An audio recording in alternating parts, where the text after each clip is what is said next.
Yes, are you excited? Yes, sir. Are you excited? Yes, sir. How's the Josh? Fine, sir. How's the Josh? Fine, sir.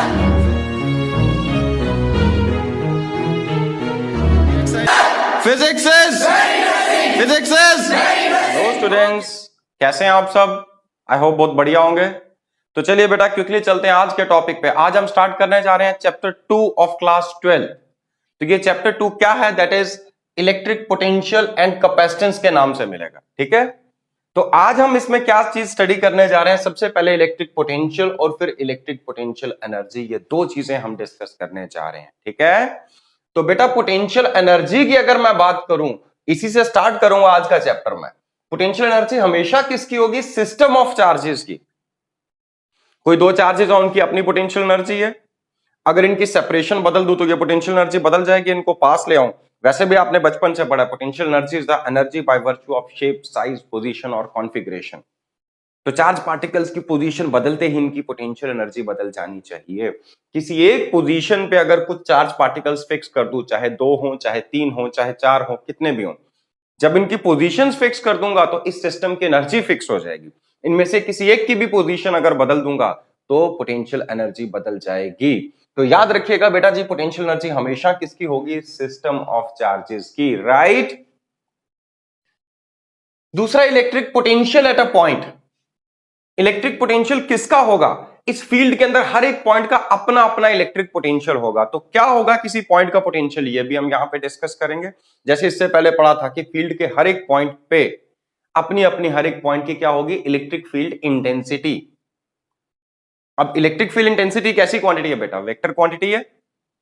आपको याद होगा हमने ई को relate किया था, E vector is equal to F vector upon Q naught. किसी एक point पे किसी चार्ज के इलेक्ट्रिक फील्ड में किसी एक पॉइंट पे इलेक्ट्रिक फील्ड इंटेंसिटी क्या है? उस पॉइंट पे 1 कूलम का पॉजिटिव चार्ज रखो, पर कूलम जितनी फोर्स एक्ट करेगी इतनी उस पॉइंट पे क्या होगी? Electric field intensity. तो इंटेंसिटी को हम डिफाइन कर चुके हैं। तो किसी चार्ज के आसपास उसके फील्ड के हर एक पॉइंट पे, हर एक पॉइंट की अपनी पहचान क्या है? उसकी इलेक्ट्रिक फील्ड इंटेंसिटी। इसका मतलब क्या हुआ? मान लीजिए किसी एक पॉइंट की इलेक्ट्रिक फील्ड इंटेंसिटी है 5 न्यूटन पर coulomb. What does it mean? कि अगर मैं यहां पे 1 कूलम का चार्ज रखूंगा तो ये फील्ड पर कूलम ऑफ चार्ज कितनी फोर्स लगाने जा रहा है? 5 न्यूटन। अगर 2 कूलम का चार्ज रखेंगे तो कितनी हो जाएगी? 10 न्यूटन। और वैसे भी आप जानते हैं F is equal to Q into E, right. तो ये थी इलेक्ट्रिक फील्ड इंटेंसिटी। अब ये इंटेंसिटी स्केलर है कि वेक्टर है?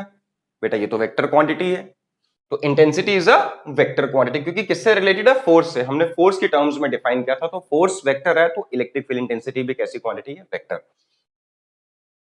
अब जो क्वांटिटीज आज हम पढ़ने जा रहे हैं, जैसे किसी चार्ज के फील्ड में इस पॉइंट की अपनी इलेक्ट्रिक फील्ड इंटेंसिटी, तो इस पॉइंट का अपना कुछ ना कुछ इलेक्ट्रिक पोटेंशियल भी होगा। इस इलेक्ट्रिक पोटेंशियल को हम डिनोट करते हैं V से। And what is this electric potential? सबसे पहली चीज, किस तरह की क्वांटिटी है? बेटा पोटेंशियल एक स्केलर क्वांटिटी है। पोटेंशियल और पोटेंशियल एनर्जी दोनों स्केलर क्वांटिटीज हैं, इसीलिए हम इस चैप्टर में इसको डिफाइन करने जा रहे हैं। क्या होता है पोटेंशियल? ठीक है, वन बाय वन ये चीजें सारी डिस्कस करते हैं। बेटा क्विकली पहले हम फ्लैशबैक में चलते हैं थोड़ा सा। ऑलरेडी आपने कंसेप्ट पढ़ा हुआ पोटेंशियल एनर्जी का, जनरल कहां कहां आपने पोटेंशियल एनर्जी पढ़ी है, तो वो चीजें आपसे डिस्कस करता हूं। जब जब आप किसी रिस्टोरिंग फोर्स के अगेंस्ट वर्क डन करते हैं, जब जब किसी रिस्टोरिंग फोर्स के अगेंस्ट वर्क डन किया जाए तो बॉडी की पोटेंशियल एनर्जी बढ़ती है, और जब जब वो रिस्टोरिंग फोर्स वर्क डन करेगी तो बॉडी की पोटेंशियल एनर्जी कम हो जाएगी। देखते हैं जरा, ये एक स्प्रिंग है। जैसे ही मैंने ये एक ब्लॉक हमने यहां अटैच किया, इस ब्लॉक को मैंने प्रेस किया इस डायरेक्शन में। जैसे ही प्रेस करूंगा तो स्प्रिंग कॉम्प्रेस होगा। स्प्रिंग कॉम्प्रेस होगा तो स्प्रिंग की प्रॉपर्टी क्या है? ये रिस्टोरिंग फोर्स लगाएगा। मैंने इधर फोर्स लगाई, अप्लाइड फोर्स की डायरेक्शन ये है, तो रिस्टोरिंग फोर्स की डायरेक्शन उसके ऑपोजिट होनी चाहिए। स्प्रिंग एक सिस्टम है, वो जो फोर्स लगा रहा है हम उसके अगेंस्ट वर्क डन कर रहे हैं। जब जब हम किसी रिस्टोरिंग फोर्स के अगेंस्ट वर्क डन करेंगे तो बॉडी की पोटेंशियल एनर्जी बढ़ेगी। और आपने क्लास 11th में ये फॉर्मूला पढ़ा था, potential energy is equal to half K X का स्क्वायर। अगर आपने स्प्रिंग को डिस्प्लेस कितना किया, इस बॉडी को डिस्प्लेस डिस्टेंस एक्स से, तो डिस्टेंस एक्स से स्प्रिंग को कंप्रेस करें या स्ट्रेच करें, इसके अंदर कितनी पोटेंशियल एनर्जी स्टोर हो जाती है? Half K x square, where के is the spring constant, right. मान लीजिए यहां पर आके इस बॉडी, अभी देखिए वर्क डन किसने किया? अप्लाइड फोर्स ने, एक्सटर्नल एजेंट ने वर्क डन किया। तो जितना वर्क डन एक्सटर्नल एजेंट करेगा उतनी उसमें पोटेंशियल एनर्जी आ जानी चाहिए, राइट। तो अगर मैं इसको रिलीज करता हूं तो जैसे ये बॉडी वापस आएगी, ये वापस किस में कन्वर्ट हो जाएगी, वापस जब बॉडी यहां तक आएगी तो इसके पास कौन सी एनर्जी आ चुकी होगी, काइनेटिक एनर्जी आ चुकी होगी, ये मोशन एक्वायर कर चुकी होगी ये बॉडी। तो यही पोटेंशियल एनर्जी, जैसे आप बॉडी को फ्री छोड़ें तो बॉडी की टेंडेंसी अपनी पोटेंशियल एनर्जी को कम से कम करने की, और ये पोटेंशियल एनर्जी किस में कन्वर्ट हो जाती है, काइनेटिक में। और इन दोनों एनर्जीज का सम जो है वो कांस्टेंट रहता है, कंजर्व्ड रहता है, राइट। कुछ और एग्जांपल्स लेते हैं। ये एक पेंडुलम था, पहले ये इस पोजीशन पे था, मैंने इसको पकड़ के यहां डिस्प्लेस किया, क्या अपने आप चला गया कि वर्क डन करना पड़ा होगा किसी रिस्टोरिंग फोर्स के अगेंस्ट? यस, ग्रेविटी के अगेंस्ट हमें वर्क डन करना पड़ा। चूंकि हमें वर्क डन करना पड़ा, पक्की बात है इस पेंडुलम की पोटेंशियल एनर्जी बढ़ी। ये मान लीजिए डेटम लेवल है, हमने बार बार डिस्कस किया जिस लेवल पे हम मानते हैं कि पोटेंशियल एनर्जी जीरो है। अगर यहां से आपने इसको इधर पुश करने में कितनी हाइट से रेज किया, हाइट h से, तो पक्की बात है यहां पोटेंशियल एनर्जी कितनी आई होगी इसके पास, mgh, राइट। अगर अब आप इस पेंडुलम को फ्री छोड़ें तो ये वापस आएगा, जब तक यहां आएगा तो ये मोशन एक्वायर कर चुका होगा, मोशन एक्वायर कर चुका होगा मतलब यही पोटेंशियल एनर्जी किस में कन्वर्ट हो चुकी है, काइनेटिक में। इन बिटवीन पोटेंशियल और काइनेटिक दोनों बराबर रहेंगे। तो ऐसी फोर्सेस जिनके अगेंस्ट वर्क डन करने पे जो एनर्जी स्टोर हो रही है वो कौन सी होगी, पोटेंशियल, और जैसे रिलीज करोगे वो पोटेंशियल काइनेटिक में कन्वर्ट होगी। दोनों का सम अगर कांस्टेंट बना रहे तो ऐसी फोर्सेस को हम क्या बोलते हैं, कंजर्वेटिव फोर्सेस। क्लास 11th में कंजर्वेटिव फोर्सेस को हमने एक और तरीके से बेटा डिफाइन किया था, वो ये था, work done by the force और against the force is independent of path chosen, it simply depends on initial and final position. कोई फर्क नहीं पड़ता, आप किसी एक पॉइंट से यहां से डायरेक्ट यहां आ गए तो भी उतना वर्क डन होगा, यहां से इस पाथ के अलोंग आए तो भी उतना वर्क डन होगा, किसी तीसरे पाथ के अलोंग आए तो भी उतना वर्क डन होगा। जब वर्क डन सिंपली इनिशियल और फाइनल पोजीशंस पे डिपेंड करे, पाथ पे डिपेंड ना करे, तो ऐसी फोर्सेस को हम बोलते हैं conservative forces, right. Anyway, spring force भी कंजर्वेटिव फोर्स है, ग्रेविटेशन फोर्स भी कंजर्वेटिव फोर्स है, राइट। ये आपने क्लास 11th में प्रूव किया। चलिए एक चीज और देखते हैं। ये अर्थ है, अर्थ के सरफेस पे एक बॉडी रखी जिसका मास है स्मॉल m। सपोज मैं इस बॉडी को लिफ्ट करके ऊपर लेकर गया, तो मैं एक्सटर्नल एजेंट हूं जो वर्क कर रहा है, तो जो भी वर्क कर रहा है किस पे वर्क कर रहा हूं, इस पे। तो जिस बॉडी पे वर्क करते हैं, ये चीज और बेटा, energy is the ability to do work. किसी एक बॉडी के पास एनर्जी है तो ही वो वर्क डन कर पाएगी, और अगर कोई बॉडी वर्क करती है किसी दूसरी बॉडी पे, तो जिस पे वर्क करेंगे उसकी एनर्जी बढ़ेगी, जो वर्क करेगा उसकी एनर्जी कम हो जाएगी। मैं इस पत्थर को फेंक रहा हूं तो मेरी बॉडी ने एनर्जी खर्च की, मेरे पास एनर्जी थी तो मैं वर्क कर पाया, वही एनर्जी किसके पास चलेगी, इस बॉडी के पास, ठीक है। तो इस बॉडी के पास वो एनर्जी किस फॉर्म में आ गई, काइनेटिक एनर्जी की फॉर्म में, राइट। सो यहां पर जिसने वर्क डन किया, पक्की बात है उसकी एनर्जी कम हुई होगी, दूसरी बॉडी की एनर्जी इंक्रीज हुई होगी, राइट। तो ये चीज क्लियर हो गया। तो जैसे आप इसको उठा के ऊपर लेके जा रहे हैं, मान लीजिए मैंने 10 जूल का वर्क किया, तो इसकी एनर्जी बढ़नी चाहिए कि कम होनी चाहिए, बढ़ेगी। कौन सी एनर्जी बढ़ेगी, पोजीशन बदल रहे हैं, पोटेंशियल। अगर मैंने यहां से लेके यहां तक आने में लेट अस से वर्क डन किया, किसने, एक्सटर्नल एजेंट ने, अगर मैंने वर्क डन किया 10 जूल का, तो पक्की बात है इसकी 10 जूल पोटेंशियल एनर्जी बड़ी होगी, राइट। तो याद रखना, delta U, change in potential energy is always equal to work done by the external force या work done by the external agent. तो याद रखिएगा, एक्सटर्नल एजेंट जब किसी रिस्टोरिंग फोर्स के अगेंस्ट वर्क डन करे तो बॉडी के पास पोटेंशियल एनर्जी आती है। कितनी एनर्जी आएगी, जितना वर्क डन किया जाएगा, अगर पहले उसकी एनर्जी जीरो थी। अगर ऑलरेडी कुछ एनर्जी है, मान लीजिए इस लेवल पे इसकी एनर्जी है कुछ u1, आप इसको यहां से उठा के और ऊपर लेकर आ गए, तो इस लेवल तक पहुंचते इसकी एनर्जी होगी u2। तो अब एनर्जी में चेंज आया, u2 माइनस u1, क्या एनर्जी बड़ी होगी कि कम होगी। तो अब ये देखिए, क्या हमें रिस्टोरिंग फोर्स के अगेंस्ट वर्क डन करना पड़ा या उस फोर्स ने वर्क डन किया। अगर एक्सटर्नल एजेंट को वर्क डन करना पड़ा तो एनर्जी बड़ी होगी, पक्की बात है u2 की वैल्यू u1 से बड़ी होगी, राइट। अब ये जो चेंज इन पोटेंशियल एनर्जी, जिसको पहले भी मैं डेल्टा यू लिख रहा था, तो ये अगेन किसके इक्वल होगा, work done by the external agent या एक्सटर्नल फोर्स। तो जितना वर्क करते हैं उतनी बॉडी की पोटेंशियल एनर्जी बदल जाती है, राइट। अगर सिस्टम वर्क करेगा, अगर ये बॉडी ऊपर से नीचे आती तो ये अर्थ, ग्रेविटेशन फील्ड, ये सिस्टम वर्क करता। अगर ये सिस्टम वर्क करेगा, रिस्टोरिंग फोर्स वर्क करेगी तो एनर्जी कम होगी। जब आप रिस्टोरिंग फोर्स के अगेंस्ट वर्क करेंगे तो एनर्जी बढ़ेगी बॉडी की, राइट। ये चीज सबको क्लियर हो चुकी होगी। चलिए अब क्विकली बढ़ते हैं हम इस चैप्टर पे।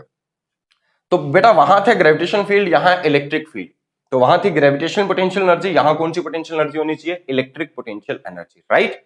अब आपके सामने मैंने इलेक्ट्रिक पोटेंशियल एनर्जी हमेशा किसकी होती है? सिस्टम ऑफ चार्जेस की। हालांकि ग्रेविटेशन में भी ये सिस्टम ऑफ बॉडीज की होती है, बट ग्रेविटेशन फील्ड तभी अप्रिशिएबल होता है जब किसी बॉडी का मास बहुत हाई हो। तो यहां पे हम सिंपली कह देते थे इस बॉडी की पोटेंशियल एनर्जी, एक्चुअली ये इसकी नहीं है, सिस्टम ऑफ बॉडीज की। इसमें अर्थ भी एक बॉडी है, क्योंकि अर्थ अपनी जगह पे फिक्स्ड है, हम सब अर्थ पे रह रहे हैं, तो इसलिए हम सिंपली क्या कह देते थे? इस बॉडी की पोटेंशियल एनर्जी, ठीक है। अर्थ को हम नाम नहीं लेते थे, बट बेसिकली ये भी सिस्टम ऑफ बॉडीज की पोटेंशियल एनर्जी है। तो यहां पे भी सिस्टम ऑफ चार्जेस की पोटेंशियल एनर्जी होगी। अब मान लीजिए ये दो पॉजिटिव चार्जेस है, मैं इस चार्ज को उठा के यहां लेकर आ रहा हूं, तो आप लोग बताइए क्या इसकी पोटेंशियल एनर्जी बढ़ रही है कि कम हो रही है? देखो सिस्टम क्या काम कर रहा है, ये चार्ज इसको रिपेल कर रहा है कि अट्रैक्ट कर रहा है? ये से रिपेल कर रहा है, इलेक्ट्रोस्टैटिक फोर्स ऑफ रिपल्शन यहां एक्ट कर रही है, तो हम इलेक्ट्रिक फोर्स के अगेंस्ट वर्क कर रहे हैं। अभी अभी बता रहा, जब भी आप रीस्टोरिंग फोर्स के अगेंस्ट वर्क करोगे तो ये एनर्जी किस में कन्वर्ट होगी? ये जो वर्क डन होगा ये किस में कन्वर्ट होगा? पोटेंशियल एनर्जी में। तो यहां इस बॉडी की पोटेंशियल एनर्जी बढ़ रही है या इस सिस्टम की। जब ये चार्जेस यहां थे इस सेपरेशन पे पोटेंशियल एनर्जी कम थी, इसको उठा के यहां ले आओ या इसको उठा के पास ले जाओ। तो अगर दो पॉजिटिव या दोनों नेगेटिव चार्जेस हैं, जैसे जैसे आप उनको करीब लेके आओगे तो ये रिपेल कर रहे होंगे, हमें जबरदस्ती करनी पड़ेगी। जब जब हम जबरदस्ती करते हैं तो सिस्टम की पोटेंशियल एनर्जी बढ़ती है, राइट। अगर ये चार्ज दूर जाएगा तो हमें वर्क करना पड़ेगा कि सिस्टम खुद ही ले जाएगा इसको? ये इलेक्ट्रिक फोर्स खुद ही दूर लेके जाएगी। तो जब जब ये लाइक चार्जेस दूर जाएंगे पोटेंशियल एनर्जी कम होगी, जब जब ये पास आएंगे तो पोटेंशियल एनर्जी बढ़ेगी। ये मैं बात कर रहा हूं लाइक चार्जेस के केस में, राइट। सपोज ये चार्जेस अनलाइक है बेटा, एक चार्ज पॉजिटिव है और दूसरा चार्ज नेगेटिव है। अब इनके बीच में इलेक्ट्रिक फोर्स किस डायरेक्शन में एक्ट कर रही होगी? ये इसे अट्रैक्ट कर रहा है और ये इसको अट्रैक्ट कर रहे हैं, दोनों एक दूसरे को अट्रैक्ट कर रहे हैं। तो अगर ये पास आएंगे तो क्या एक्सटर्नल एजेंट ने वर्क किया या सिस्टम ने वर्क किया? रिस्टोरिंग फोर्स ने वर्क किया। जब जब पास आएंगे सिस्टम वर्क कर रहा है, जब ये सिस्टम खुद ही वर्क कर रहा है तो पोटेंशियल एनर्जी बढ़नी चाहिए कि कम होनी चाहिए? कम होगी। जैसे मान लीजिए इस बॉडी को छोड़ दूं, अपने आप जो काम हो जाए बेटा, जो अपने आप काम हो जाएगा, अपने आप ये बॉडी नीचे आएगी तो इसकी पोटेंशियल एनर्जी कम हो रही है। नीचे से ऊपर लेके जाएंगे तो हमें जबरदस्ती करनी पड़ रही है। जब जब हम जबरदस्ती करेंगे, सिंपल वर्ड्स में कहें, तब तब पोटेंशियल एनर्जी बढ़ेगी। जब जब जो काम अपने आप हो जाए तब तब पोटेंशियल एनर्जी कम हो जाएगी, राइट। तो अगर इनको करीब ला रहे हैं तो जबरदस्ती करनी पड़ रही है कि खुद ही आ रहे हैं? एक पॉजिटिव है एक नेगेटिव है, खुद आ रहे होंगे तो इसका मतलब इनकी पोटेंशियल एनर्जी कम हो रही होगी। लेकिन अगर इनको दूर लेके जाऊं तो इनकी पोटेंशियल एनर्जी बढ़ना शुरू हो जाएगी, राइट। क्योंकि तब हमें जबरदस्ती करनी है, ये अट्रैक्ट कर रहे हैं, हमें जबरदस्ती करनी पड़ रही है। Got it? तो सिंपल वर्ड्स में बेटा, कोई भी पोटेंशियल एनर्जी हो, चाहे स्प्रिंग की हो, चाहे इलेक्ट्रिक पोटेंशियल एनर्जी हो, चाहे ग्रेविटेशनल पोटेंशियल एनर्जी हो, याद रखिए जब जब जबरदस्ती करनी पड़ेगी, जबरदस्ती कोई काम करना पड़ेगा तो सिस्टम की पोटेंशियल एनर्जी बढ़ेगी। जो काम अपने आप हो जाएगा तो सिस्टम की पोटेंशियल एनर्जी कम हो जाएगी, राइट। आई होप ये चीज क्लियर हो चुकी होगी। और पोजीशन बदलने के साथ जो एनर्जी बदले उसे पोटेंशियल एनर्जी कहते हैं।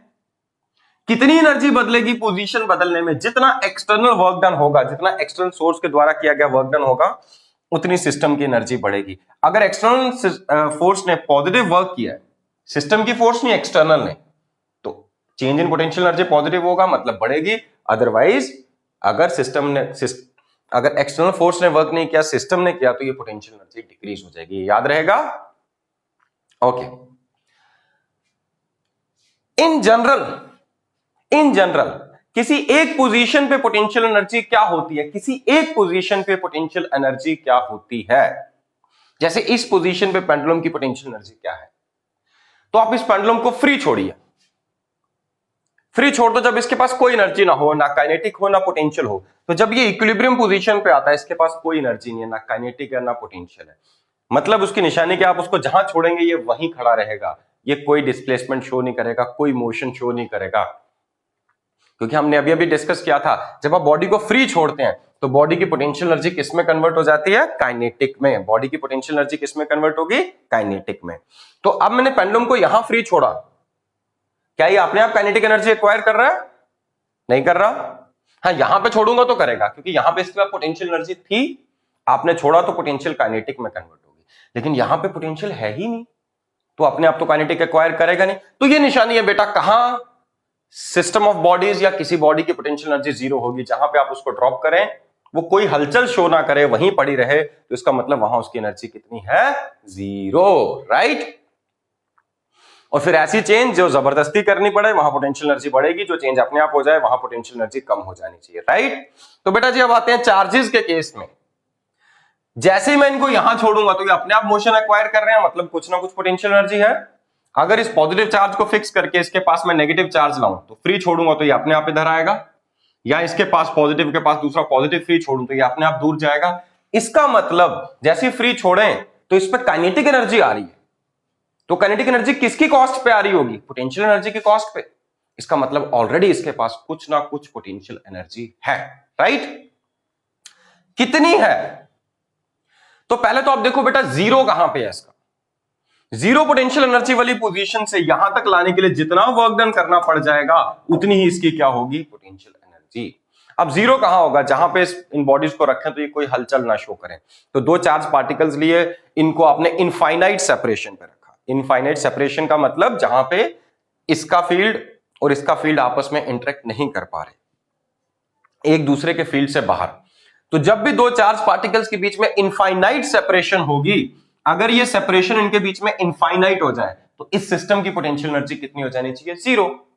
मान लो इनफाइनाइट सेपरेशन है, इसका असर इस पे नहीं है, यहां इसका कोई फील्ड नहीं है और यहां पर इसका कोई फील्ड नहीं है। तो जैसे आप इनको फ्री छोड़ोगे, दोनों एक दूसरे पे कोई फोर्स नहीं लगाएंगे, जब कोई फोर्स नहीं लगाएंगे तो कोई मोशन शो नहीं करेंगे, अपनी जगह पड़े रहेंगे, तो वहां पे इनकी पोटेंशियल एनर्जी कितनी होगी, जीरो। तो याद रखिएगा बेटा, जब जब चार्जेस के बीच में सेपरेशन इनफाइनाइट होगी तो इस सिस्टम की पोटेंशियल एनर्जी कितनी होगी, जीरो, राइट। अब मुझे चेक करना है इस पोजीशन पे यहां कितनी पोटेंशियल एनर्जी है। तो बेटा चेक करो, जैसे यहां पे जीरो थी तो जीरो से यहां तक लाने का जितना वर्क डन होगा एक्सटर्नल एजेंट के द्वारा, तो उतनी ही इसकी पोटेंशियल एनर्जी होगी कि नहीं। तो वही काम हम यहां करते हैं, इस चार्ज को उठा के, किसी भी चार्ज को इंफिनिटी पे लेके जाओ, चाहे ये चार्ज है, इसको उठा के आप इंफिनिटी पे लेके जाओ, फिर इसको इंफिनिटी से यहां तक लेकर आना, इसको भी यहां तक लेकर आना। जितना वर्क डन आपको करना पड़ गया यहां तक लाने के लिए, वो इस सिस्टम की इस पर्टिकुलर पोजीशन या कॉन्फ़िगरेशन में पोटेंशियल एनर्जी होगी, राइट। गॉट इट, समझ आ गई ये बात। सो अब हम डिफाइन करते हैं बेटा potential energy of a system of charges. So potential energy of a system of charges is numerically equal to the work done. किस चीज का work done? In bringing the charges to their respective positions. In bringing the charges to their respective positions. To their respective positions. कहां से? From infinity. From infinity. तो infinite separation पे रखिए charges को पहले, फिर जिस पोजीशन पे फिलहाल है उस पोजीशन तक लेकर आइए, देखिए कितना वर्क डन करना पड़ा, जितना आपको वर्क डन करना पड़ा इतनी उस सिस्टम की क्या होगी, पोटेंशियल एनर्जी। लेकिन इसमें एक कंडीशन है बेटा जी, वो कंडीशन लास्ट में क्या है कि जब भी आपको किसी एक चार्ज को लेकर आना है तो कैसे लाना है, विद जीरो एक्सेलरेशन। इसमें एक्सेलरेशन नहीं आनी चाहिए, क्यों। मान लीजिए ये चार्ज यहां रखा आपने, दूसरे चार्ज को इंफिनिटी पे लेकर आ गए, पॉजिटिव या नेगेटिव कुछ भी ले लो बेटा, सपोज पॉजिटिव है, जब आप लेकर आ रहे होंगे तो ये इसे रिपेल कर रहा है, आप जबरदस्ती इधर ला रहे हैं, ये इसको रिपेल कर रहा है, यस और नो।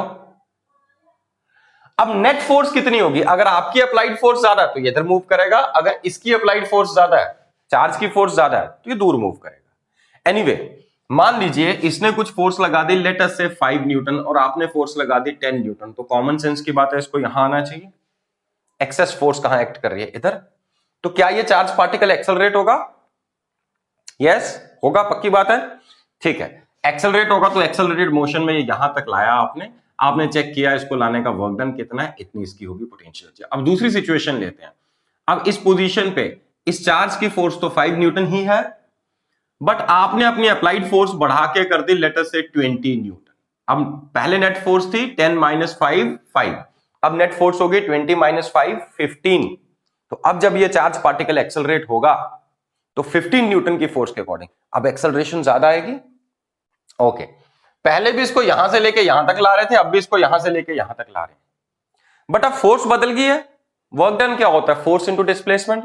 तो अब इस केस में वर्क डन अलग होगा कि नहीं? तो जब हम स्टैंडर्ड्स डिफाइन करते हैं तो वहां पर हम कुछ स्टैंडर्ड कंडीशंस लगाते हैं, कुछ कन्वेंशन। तो वो हमारी कन्वेंशन क्या है कि हमें जब भी इस चार्ज पार्टिकल को लेकर आना है तो कितनी एक्सेलरेशन के साथ लाना बेटा? 0 एक्सेलरेशन के साथ। मतलब ये हुआ कि जितनी रिपल्सिव फोर्स ये इस पे लगा रहा है, जस्ट हमें उसे काउंटर करना है। अगर इसने 5 लगाई तो हम भी यहां पे 5 न्यूटन की फोर्स लगाएंगे। जब ये चार्ज पार्टिकल यहां पास पहुंचा तो इसकी अप्लाइड फोर्स होगी 6 न्यूटन। तो हम भी अपनी, ये इसने जो फोर्स लगाई तो हम भी अपनी अप्लाइड फोर्स बढ़ा देंगे, कितनी कर देंगे? 6 न्यूटन, ताकि नेट फोर्स इस पे 0 बनी रहे। तब चेक करेंगे कितना वर्क डन करना पड़ा। जितना वर्क डन करना पड़ा वही इस सिस्टम की क्या होगी? उस पोजीशन पे पोटेंशियल एनर्जी। राइट? तो ये था बेटा जी बिल्कुल बेसिक्स। अब मैं आता हूं मैथमेटिकल पार्ट पे, जो आपको इस चैप्टर में यूज करना है। फॉर्मूले वगैरह डिराइव करते हैं अगले पार्ट में। राइट? हाँ जी बेटा, आई होप फंडामेंटल क्लियर हो गया होगा पोटेंशियल एनर्जी का आपको। तो यहां इलेक्ट्रिक पोटेंशियल एनर्जी का है या इलेक्ट्रोस्टैटिक पोटेंशियल एनर्जी का है? ये किसकी होगी? सिस्टम ऑफ चार्जेस की। तो सबसे पहले ये डिटरमिन करके देखते हैं, फिर हम आते हैं इलेक्ट्रिक पोटेंशियल पे। तो सिस्टम ऑफ टू चार्जेस की बात करूंगा, सिर्फ और सिर्फ सिस्टम ऑफ टू चार्जेस की बात करेंगे। राइट? चलिए, तो सपोज मैं आपके सामने एक एग्जांपल लेता हूं। यहां पे मैंने एक पॉजिटिव चार्ज यहां पे रखा प्लस क्यू, और दूसरा पॉजिटिव चार्ज यहां पे रखा इससे at a distance R, at a distance R from this charge. तो ये हमारा सोर्स चार्ज है, इसे हम क्या नाम देंगे? This is called as source charge, जो अपने आसपास फील्ड पैदा कर रहा है। हमने इसे फिक्स कर दिया। और दूसरा चार्ज हम लाकर क्यू नॉट, जिसे हम नाम देंगे test charge, plus Q naught एक टेस्ट चार्ज है जिसे हम इंफिनिटी से उठा के इस पोजीशन तक लाएंगे।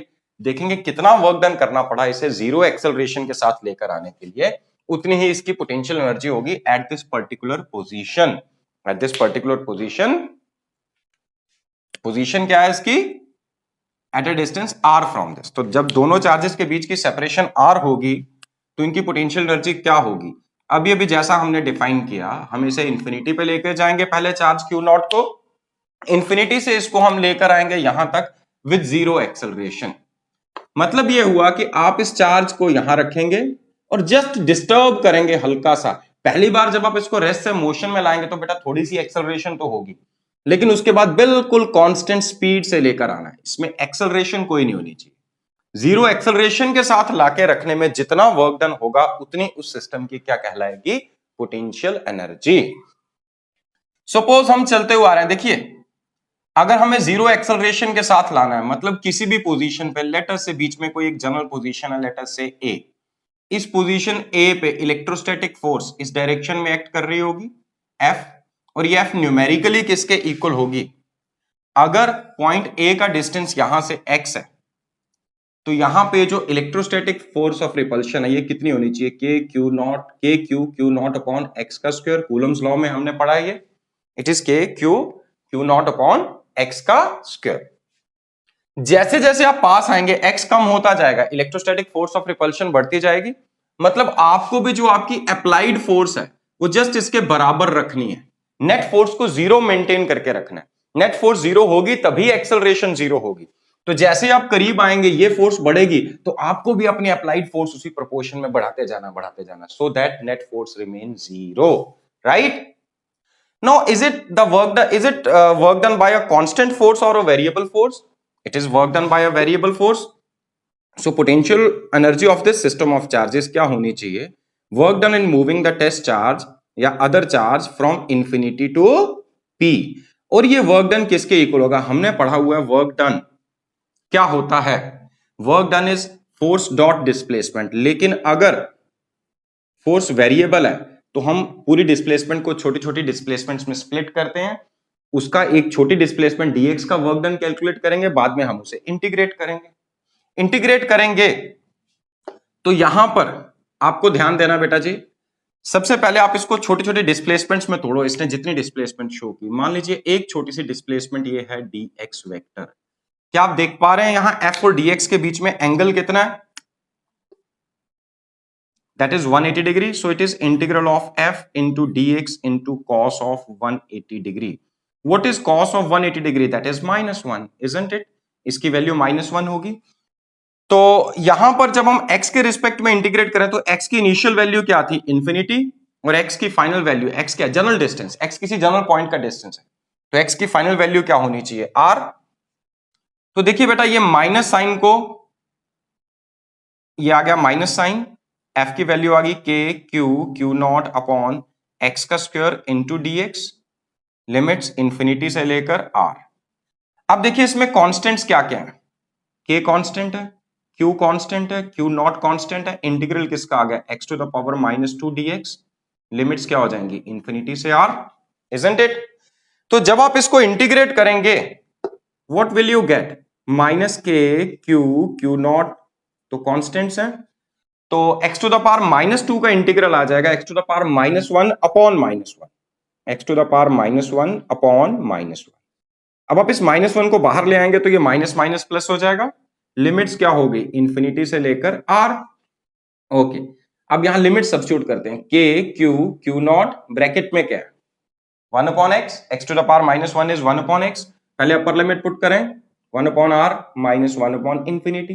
What is 1 upon infinity, that is 0, 1 upon infinity is 0। तो आपके पास क्या आ गया, वर्क डन की value k Q naught upon, तो यही बेटा जी फॉर्मूला किसका हो जाएगा आपके पास, इलेक्ट्रोस्टैटिक पोटेंशियल एनर्जी का। सो फाइनली मैं यहां पे लिख देता हूं, electrostatic potential energy of system of two charges q and q naught, charges are q and q naught and if they are separated by distance r, तो इस system की पोटेंशियल एनर्जी क्या होनी चाहिए, इस सिस्टम की पोटेंशियल एनर्जी क्या हो जाएगी k Q naught upon r। अगर यहां चार्जेस q1 q2 होते तो मैं लिख देता k q1 q2 bye r। आप याद कीजिए ग्रेविटेशनल पोटेंशियल एनर्जी का फॉर्मूला क्या था, -g capital M small m upon r। तो देखिए g के एनालॉगस यहां पे क्या आ गया, इलेक्ट्रोस्टैटिक कांस्टेंट k, दोनों मासेस हैं तो यहां पे क्या आ गए, दोनों चार्जेस q1 q2 या q not divided by separation. तो ये उसी के एनालॉगस ये फॉर्मूला आपने क्लास 11th में पढ़ा है, ये अभी हम पढ़ रहे हैं इलेक्ट्रिक पोटेंशियल एनर्जी के लिए, वो ग्रेविटेशनल पोटेंशियल एनर्जी के लिए था, राइट। तो फाइनली इलेक्ट्रोस्टैटिक पोटेंशियल एनर्जी का फॉर्मूला हमारे पास आ चुका है, सिर्फ दो चार्जेस के लिए भी डिटरमाइन, दो से ज्यादा चार्जेस के लिए क्या होगा वो आगे डिस्कस करते हैं, ठीक है। फिलहाल ये चीज आपको क्लियर हो गई, एक छोटा सा टेस्ट चार्ज लिया इंफिनिटी पे लेकर गए, या दूसरा चार्ज जो भी है टेस्ट हो या मतलब स्मॉल चार्ज हो या लार्ज हो, इसको इंफिनिटी पे रखा, वहां से कांस्टेंट स्पीड के साथ लेकर आना आपको, यहां पे जीरो एक्सेलरेशन मतलब नेट फोर्स को जीरो मेंटेन करके रखना है, यानी कि आपकी अप्लाइड फोर्स और इलेक्ट्रोस्टैटिक फोर्स लगातार बराबर होनी चाहिए। किसी जनरल डिस्टेंस x पे इलेक्ट्रोस्टैटिक फोर्स ये है, स्मॉल डिस्प्लेसमेंट दी dx, उसका वर्क डन कैलकुलेट किया, उसे इंटीग्रेट किया within the limit 0 to r, तो हमारे पास ये फॉर्मूला आ चुका है। Is it clear, I hope ये क्लियर हो चुका होगा बेटा जी। चलिए अब इसके आगे, ये तो हो गया potential energy of a system of charges. अगर मान लीजिए, अब बेटा जी यहां पे हम एक काम करते हैं, आई होप ये आप नोट कर चुके होंगे, हम इसके आगे बढ़ते हैं। अगर किन्हीं दो पर्टिकुलर पोजीशंस पे, अच्छा एक चीज और ध्यान देनी है बेटा, it is a scalar quantity isn't it. अब इस फॉर्मूले के अंदर अगर कोई चार्ज नेगेटिव है तो उसके साथ नेगेटिव साइन लगाना जरूरी है। मान लीजिए जनरल कोई चार्जेस हैं Q1 and Q2 which are separated by a distance r, तो इस सिस्टम की पोटेंशियल एनर्जी क्या होगी इस फॉर्मूले के according, that is k Q1 Q2 upon r। अगर ये दोनों चार्जेस पॉजिटिव हैं या दोनों चार्जेस नेगेटिव हैं, दोनों चार्जेस अगर लाइक हैं तो पोटेंशियल एनर्जी की वैल्यू क्या आएगी, पॉजिटिव। वैसे भी आप देखिए आपको पॉजिटिव वर्क डन करना पड़ा कि नेगेटिव, अगर ये पॉजिटिव है ये पॉजिटिव है तो ये रिपेल कर रहा होगा, आपको जबरदस्ती करनी पड़ी लाने में, तो पोटेंशियल एनर्जी बड़ी होगी। इंफिनिटी पे कितनी थी, 0, इंफिनिटी पे पोटेंशियल एनर्जी की वैल्यू कितनी होती है, 0। तो जब आप पास ला रहे हैं तो पोटेंशियल एनर्जी बढ़ रही है कि नहीं, ओके। अगर ये दोनों नेगेटिव होते तो भी रिपेल कर रहे होते तो भी आपको जबरदस्ती करनी पड़ती इनको लाने में, तो पोटेंशियल एनर्जी 0 से बढ़ेगी, इंफिनिटी पे 0 है और यहां बढ़ेगी, जब बढ़ेगी तो कितनी कैसी हो जानी चाहिए, पॉजिटिव, राइट। बेटा वेक्टर्स में नेगेटिव साइन डायरेक्शन इंडिकेट करता है, स्केलर्स में डायरेक्शन इंडिकेट नहीं करता, नेगेटिव साइन का मतलब लोअर वैल्यू। तो जब भी किसी स्केलर क्वांटिटी से डील करोगे आप नेगेटिव साइन अपनी मर्जी से हटा नहीं सकते। जैसे इलेक्ट्रिक फील्ड के केस में आपको अगर याद हो, हमने फॉर्मूला लिखा था due to a point charge is equal to k q by r square, into N cap, vector form में लिखेंगे, फिर अब नेगेटिव साइन लगाना जरूरी है। एन कैप क्या था? Unit vector directed away from the charge. अगर ये सोर्स चार्ज नेगेटिव होगा तो उसकी direction towards the negative charge हो जाएगी, वो नेगेटिव साइन हमें इंडिकेट करेगा। अदरवाइज हम ये भी कर सकते थे, हम मैग्नीट्यूड वाइज सिंपली फॉर्मूला याद रखें, K Q by R square. हाँ, सोर्स चार्ज पॉजिटिव है तो field is directed away, source charge negative है तो field is directed towards, numerical value at distance R ये रहेगी। तो वेक्टर क्वांटिटी में आपकी मर्जी, आप नेगेटिव लगाएं ना लगाएं, क्योंकि नेगेटिव आपको डायरेक्शन इंडिकेट कर रहा है और डायरेक्शन का अंदाजा आप खुद भी रख सकते हैं बिना वहां नेगेटिव साइन लगाए। लेकिन स्केलर क्वांटिटीज में आपकी मर्जी नहीं चलेगी, अगर नेगेटिव साइन है तो लगाना जरूरी है, ठीक है।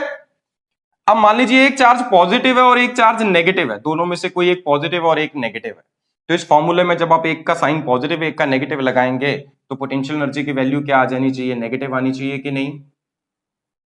राइट? तो पोटेंशियल एनर्जी की वैल्यू क्या आएगी? नेगेटिव। अब इसको दूसरे तरीके से देखो, अगर ये चार्ज नेगेटिव होता, आप इसको यहां से लेकर इधर आते तो ये खुद आता कि आपको जबरदस्ती लाना पड़ता? भाई पॉजिटिव नेगेटिव को अट्रैक्ट करेगा तो ये खुद आ जाएगा। और अभी अभी बताया था जो चेंज खुद हो जाए उसमें पोटेंशियल एनर्जी डिक्रीज करती है। इंफिनिटी पे कितनी थी? 0। जब 0 से डिक्रीज करेगी तो नेगेटिव साइड जानी चाहिए कि नहीं? तो याद रखिएगा, अनलाइक चार्जेस के केस में potential energy is negative, system of 2 point charges के केस में ये नेगेटिव आएगी। अगर ये दोनों पॉइंट चार्जेस लाइक है, दोनों पॉजिटिव या दोनों नेगेटिव है, तो पोटेंशियल एनर्जी पॉजिटिव आएगी, राइट? और इससे पहले क्लास 11th में भी डिस्कस कर चुके, आज फिर से डिस्कस करते हैं। Negative sign of potential energy क्या चीज इंडिकेट करता है? तो बेटा नेगेटिव साइन इंडिकेट करता है system is a bound system. System is a bound system. Bound system का मतलब क्या होता है? जब अट्रैक्टिव फोर्स ऑपरेट कर रही है। देखो ग्रेविटी में हमेशा अट्रैक्शन होती है, रिपल्शन तो कभी होती नहीं। तो ग्रेविटी के केस में, ग्रेविटेशन पोटेंशियल एनर्जी में फॉर्मूले में ही नेगेटिव साइन आ चुका था। यहां पर फॉर्मूले में नेगेटिव साइन कब आएगा? जब एक चार्ज पॉजिटिव, जब एक चार्ज नेगेटिव होगा। के Q1 Q2 बाय आर, ये हमारे पास में फाइनल फॉर्मूला है। Is it clear? ये आपको क्लियर हो गया? नहीं तो जब आपने डेरिवेशन की वहां पे देख लो, इस फोर्स की डायरेक्शन ऑपोजिट होगी, ये रिपल्शन ना होकर अट्रैक्शन होगी, तो यहां थीटा जहां हमने पहले 180 पुट किया था उसकी जगह 0 आएगा, तो साइन चेंज हो जाना चाहिए कि नहीं? तो फाइनली साइन चेंज हो जाएगा। तो ये चीज आपको क्लियर होगी।